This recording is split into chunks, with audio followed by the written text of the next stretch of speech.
Ako si Andrea, ang primary operator ng machine 3 dito sa Odunto. Ito po yung printer. Ngayong linggo, naka 185 meters ako. Wala kaming inaw solder. Ang pending ko ay good for 8 hours.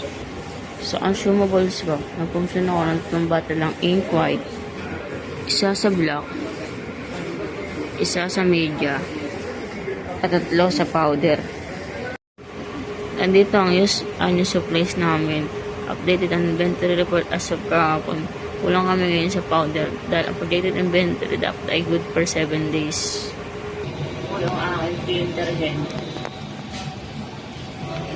Cupping, ground wire, at AVR plug. Ganito naman po ang tamang pag-edit yun.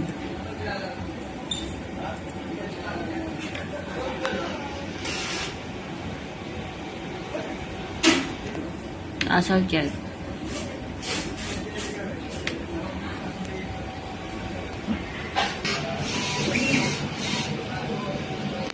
Nandito naman po ang aming in-tank area. Waste tank.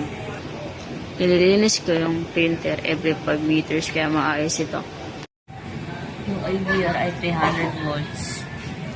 Sa PC, ang hard disk level sa C ay tama lang. Nag-delete ako ng 15 GB file.